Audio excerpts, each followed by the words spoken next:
Generation ಅಂದ್ರೆ ತಲೆಮಾರುಗಳು change ಆದ್ರೂ ಕೂಡ ಸಿನಿಮಾ ಒಂದು ಟೆಕ್ನಾಲಜಿ ಡೆವಲಪ್ಮೆಂಟ್ ಆದ್ರೂ ಕೂಡ ಅದರ ತಕ್ಕಂಗೆ ಆ ಒಂದು ಕಾನ್ಸೆಪ್ಟ್ ಸಿನಿಮಾಗೆ ಏನ್ ಬೇಕೋ ಆ ಒಂದು ಲಿರಿಕ್ಸ್ ಅನ್ನ ನಾಗೇಂದ್ರ ಪ್ರಸಾದ್ ಅವರು ಬರೆದು ಕೊಡ್ತಾರೆ ಅಂತ ಒಂದು ಸಿನಿಮಾ ರಂಗದಲ್ಲಿ ದೊಡ್ಡ ಮಾತಿದೆ. ಸೊ ಅದಕ್ಕೆಲ್ಲ ಹೆಂಗೆ ಇನ್ಸ್ಪಿರೇಷನ್ ಆಗ್ತೀರಾ ಅಂತ, ಯಾವ ರೀತಿ ಒಂದು ಹಿನ್ನೆಲೆಯಲ್ಲಿ ವರ್ಕ್ ಮಾಡ್ತೀರಾ ಅಂತ? ಏನ್ ಹೇಳೋದು ಗೊತ್ತಿಲ್ಲ, ಮಾಡ್ತಾ ಇದೀನಿ ಅಷ್ಟೇ. ಅಲ್ಲ, ಬ್ಯಾಕ್ ಗ್ರೌಂಡ್ ಅಲ್ಲಿ ಏನಾದ್ರು ವರ್ಕ್ ಮಾಡ್ತಿರ್ತೀರಾ ಹೆಂಗೆ? ಏನಿಲ್ಲಪ್ಪ, ಬ್ಯಾಕ್ ಗ್ರೌಂಡ್ ಫೋರ್ ಗ್ರೌಂಡ್ ಎಲ್ಲ ಒಂದೇ ನನ್ಗೆ. Okay. ಇದೆಲ್ಲ ಏನಿಲ್ಲ. ಓಕೆ, ಶುರು ಮಾಡ್ತಾನೆ ಹಾಡುಗಳಿಂದಾನೇ ಒಂದು ದಿನಚರಿಯನ್ನ ಶುರು ಮಾಡ್ತೀರಾ ಅಂತ ಕೇಳ್ಪಟ್ವಿ, ನಿಜಾನ? ಅಂದ್ರೆ ಹಾಡುಗಳು ಕೇಳಿ ನಿಮ್ಮ ದಿನವನ್ನ ಶುರು ಮಾಡ್ತೀರಾ? ಇಲ್ವಲ್ಲ, ಸುಳ್ಳು. ಹಾಡೇ ಕೇಳಲ್ಲ. ಹಾಡು ಬರೆಯುವಂತವ್ರು ಹಾಡೇ ಕೇಳಲ್ವಾ ಸರ್? ಓಕೆ, ರಿಲೀಸ್ಗೂ ಮೊದಲೇ ರಾಜರತ್ನಾಕರ ಸಿನಿಮಾದ ಒಂದಷ್ಟು ಸಾಂಗ್ಸ್ ಇದಾಗಿರ್ಬೋದು, ಸುರ್ಸುರ್ಬತಿ ಸಾಂಗ್ ಆಗಿರ್ಬೋದು, ಸಿಕ್ಕಾಪಟ್ಟೆ ಹೈಪ್ ಅನ್ನ ಮಾಡ್ತಿದೆ. ಎಷ್ಟು ಖುಷಿ ತಂದ್ಕೊಟ್ಟಿದೆ ನಿಮ್ಗೆ ಅಂತ? ನನಗೆ ಬಹಳ ಖುಷಿ ಇದೆ. ಇವತ್ತೇನಾಗಿದೆ ಸಮಸ್ಯೆ ಅರ್ಥ ಮಾಡ್ಕೋಬೇಕು. ವರ್ಷದಲ್ಲಿ 365 ದಿವಸ ಇದೆ. 365 ದಿವಸದಲ್ಲಿ ನಾವು ಕನ್ನಡ ಸಿನಿಮಾ 400 ಸಿನಿಮಾ ರಿಲೀಸ್ ಮಾಡ್ತಾ ಇದೀವಿ ವರ್ಷಕ್ಕೆ. 400 ಸಿನಿಮಾ ರಿಲೀಸ್ ಮಾಡ್ತಾ ಇದೀವಿ. ಹತ್ರ 300 ಇಟ್ಕೊಳ್ಳಿ.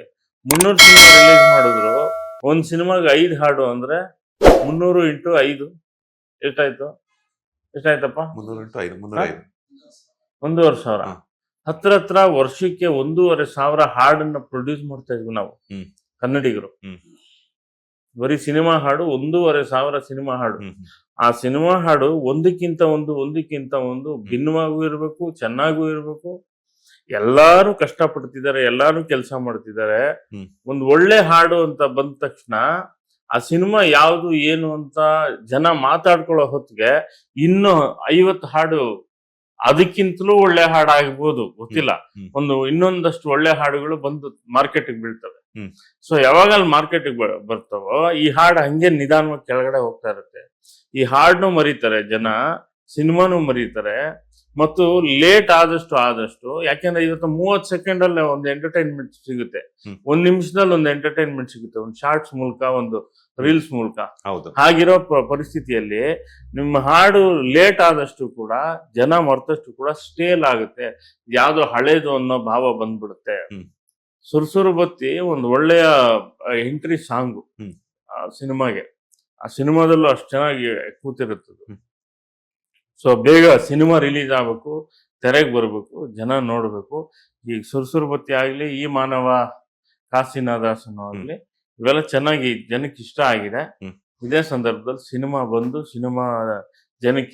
ಜನ ಸಿನಿಮಾ ನೋಡ್ಬೇಕು ಮತ್ತು ಇಡೀ ತಂಡಕ್ಕೆ ಒಳ್ಳೇದಾಗಬೇಕು. ಹೊಸ ಹೀರೋ ಚಂದನ್ ಈ ಹಿಂದೆ ಒಂದು ಪ್ರಯತ್ನ ಮಾಡಿದ್ದ, ಈ ಸಿನಿಮಾ ಮಾಡಿದ್ದಾನೆ. ಈಗ ಅವನು ಒಳ್ಳೇದಾಗಬೇಕು, ಒಳ್ಳೆ ಕಲಾವಿದ, ಮುಖ್ಯವಾಗಿ ಒಳ್ಳೇದಾಗಬೇಕು. ಮತ್ತು ಹೊಸ ನಿರ್ದೇಶಕ ನಮ್ಮ ವೀರೇಶ್ ಬೊಮ್ಮಸಾಗರ, ಬಹಳ ತಿಣುಕಾಟ ಇದೆ. ಅಂದ್ರೆ ಏನೋ ಮಾಡಬೇಕು ಅನ್ನೋ ಒಂದು ಬಹಳ ಛಲ ಇದೆ ವೀರೇಶ್ ಅಲ್ಲಿ. ಅದೆಲ್ಲದಕ್ಕೂ ಒಳ್ಳೇದಾಗಬೇಕು. ಮತ್ತು ನಿರ್ಮಾಪಕರು ಜೈರಾಮ್ ಅವರು ಒಬ್ಬ ಹೊಸಬರನ್ನ ಇಟ್ಕೊಂಡು ಸಿನಿಮಾ ಮಾಡೋದೇ ಕಷ್ಟ ಇವತ್ತು. ಹೌದು, ಸ್ಟಾರ್ ಹಿಂದೆ ಹೋಗ್ತಾರೆ, ಯಾಕಂದ್ರೆ ವಾಣಿಜ್ಯ, ಬಿಸ್ನೆಸ್. ಬಟ್ ಒಬ್ಬ ಹೊಸ ಹೀರೋನ್ ಇಟ್ಕೊಂಡು, ಒಂದು ಹೊಸ ತಂಡ ಇಟ್ಕೊಂಡು, ಇಷ್ಟೆಲ್ಲ ಖರ್ಚು ಮಾಡಿ ನಾನು ಸಿನಿಮಾ ಮಾಡ್ತೀನಿ ಅಂತ ಧೈರ್ಯ ಮಾಡಿ ಮುಂದೆ ಬಂದಿರೋ ನಿರ್ಮಾಪಕರಿಗೆ ಒಳ್ಳೇದಾಗಬೇಕು. ಅವ್ರಿಗೆ ಒಳ್ಳೇದಾದ್ರೆ ಇನ್ನಷ್ಟು ಒಳ್ಳೆ ಸಿನಿಮಾಗಳು ಮಾಡ್ತಾರೆ. ಸೊ ಇಡೀ ತಂಡ ಏನಿದೆ, ಹೊಸಬರದು ಬಹುತೇಕ ಹೊಸಬರಿರೋ ತಂಡ, ಆ ತಂಡಕ್ಕೆ ಒಳ್ಳೇದಾಗಬೇಕು. ಸಾಮಾನ್ಯವಾಗಿ ಮ್ಯೂಸಿಕ್ ಕಂಪೋಸಿಷನ್ ಆದ್ಮೇಲೆ ನೀವು ಲಿರಿಕ್ಸ್ ಅನ್ನ ಬರೀಬೇಕಾಗುತ್ತೆ. ಎಷ್ಟು ಟೈಮ್ ತಗೊಳ್ತೀರಾ ಸರ್ ಒಂದು ಸಾಂಗ್ ಅನ್ನ ಬರೀಬೇಕು ಅಂತಂದಾಗ? ಡಿಪೆಂಡ್ ಆಗುತ್ತೆ, ಒಂದೊಂದು ಹಾಡು ಒಂದೊಂದು ಥರ. 10 ನಿಮಿಷಕ್ಕೂ ಆಗುತ್ತೆ, 2 ದಿವಸನೂ ಆಗುತ್ತೆ. ಕನ್ನಡದ ಪದ ಬಳಕೆಯಲ್ಲಿ ನಿಮ್ಗೆ ಸರಿಸಾಟಿ ಯಾರು ಇಲ್ಲ ಅಂತಾನೆ ಹೇಳ್ಬೋದು. ಹಂಗೆಲ್ಲ ಏನಿಲ್ಲಪ್ಪ, ಲಕ್ಷ ಜನ ಇದ್ದಾರೆ. ಅಲ್ಲ, ಪದ ಬಳಕೆ ಆಗಿರ್ಬೋದು, ಯೂಸ್ ಮಾಡುವಂತ ವರ್ಡ್ಸ್ ಆಗಿರ್ಬೋದು, ಅದ್ರ ಜೊತೆಗೆ ಒಂದು ಪದಗಳನ್ನ ಕೂಡಿಸ್ತಿರಲ್ಲ, ಅದು ತುಂಬಾ ಆಕ್ಚುಲಿ ಗ್ರೇಟ್ಫುಲ್ ಅಂತಾನೆ ಅನ್ಬೋದು. ಸೊ ಈ ಒಂದು ಸಾಂಗ್ಗೆ ಎಷ್ಟು ಟೈಮ್ ತಗೊಳ್ರಿ? ಈ ಮಾನವ ಆಗಿರ್ಬೋದು, ಸುರ್ಸುರ್ಬತ್ತಿಗಾಗಿರ್ಬೋದು.